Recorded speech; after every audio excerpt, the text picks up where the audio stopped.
ভাঙা গড়ার মধ্য দিয়েই হচ্ছে ডিফেন্স ওয়াইফদের সংসার অনেক বেশি খারাপ লাগে যখন হচ্ছে কোনো ভাবি চলে যায়। তো একজন যাওয়ার মাধ্যমেই কিন্তু নতুন আরেকজন সুযোগ পাই। হ্যালো এভরিওয়ান, আসসালামু আলাইকুম। কেমন আছেন সবাই? আশা করছি সবাই অনেক বেশি ভালো আছেন। আর সকালবেলা উঠে হচ্ছে আমি রান্নার জন্য সবজি কেটেছিলাম, আর সেই সাথে একটু ফ্রেশ আম কেটে নিয়েছিলাম। এটা কিন্তু আমাদের ব্যাটালিয়নেরই আম, অনেক বেশি আম আমাদের ব্যাটালিয়নে আছে, আলহামদুলিল্লাহ আমরা সবাই খেতে পারি। তো এখন হচ্ছে একটু আম খেয়ে নিব। আর সকালবেলায় আমি ভারী কোনো খাবার একদমই খাই না, মানে ইদানিং খাচ্ছি না। তারপরে হচ্ছে দেখি আমাদের হচ্ছে প্রতিবেশীদের মালামাল নেওয়া হচ্ছে। আজ হচ্ছে আমার প্রতিবেশীরা চলে যাবে।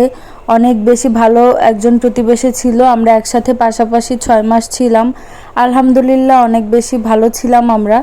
জানি না নতুন কে আসবে বা কেমন হবে, তবে এনারা অনেক বেশি ভালো ছিল সব দিক দিয়ে।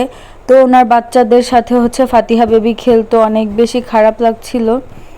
তো যদিও ওনারা পুরোপুরি কক্সবাজার থেকে যাচ্ছে না, ওনাদের কোয়ার্টারে মেয়াদ শেষ, তাই বাহিরের বাসায় যাচ্ছে। তো এরপরে হচ্ছে আমি দুপুরের জন্য রান্না বান্না করে নিচ্ছিলাম। আজ দুপুরে রান্না করব তেলাপিয়া মাছ দিয়ে হচ্ছে পুঁই শাক।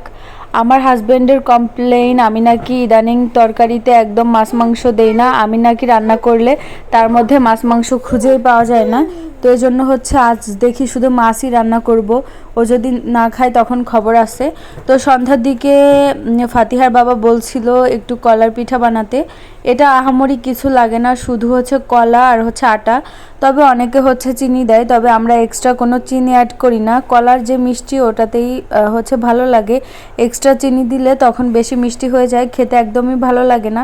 তো ওর আবদারে হচ্ছে সন্ধ্যার সময় একটু কলারই বানিয়েছিলাম। তো ওই খাবে 1-2 পিস, কিন্তু ওরকমই বলে। তারপরে হচ্ছে আমি একটু প্র্যাকটিস করছিলাম সেলাই। প্রতিদিন একটু একটু করে করার চেষ্টা করি, মাত্র 2 দিন প্র্যাকটিস করেছি। তো আমার সেলাই করতে না একদমই ভালো লাগে না, প্রচুর চোখ ব্যথা করে, যেহেতু আমার চোখের সমস্যা। তারপরেও করতে হবে, কিছুই করার নেই, যেহেতু ভর্তি করিয়েছে জোর করে। এখন ক্লাস না করলে আরও সমস্যা। তো আইটেমগুলো তো নিজের আইটেম নিজেকেই বানাতে হবে।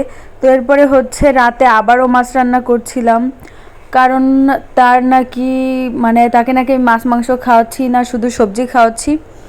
আসার পর থেকে মাছ মাংস রান্না করতেই আসি, শুধুমাত্র একদিন সবজি খেয়েই সে বলতেছে তাকে নাকি আমি মাছ মাংস খাওয়াই না, আমি নাকি শুধু সবজি খাওয়াই। যাই হোক, এজন্য হচ্ছে বেশি করে মাছ রান্না করছিলাম, দেখি সে কত খেতে পারে। কিন্তু সবই তরকারি দেখা যাবে থেকে যাবে। তো আজ এই পর্যন্তই, আল্লাহ হাফেজ।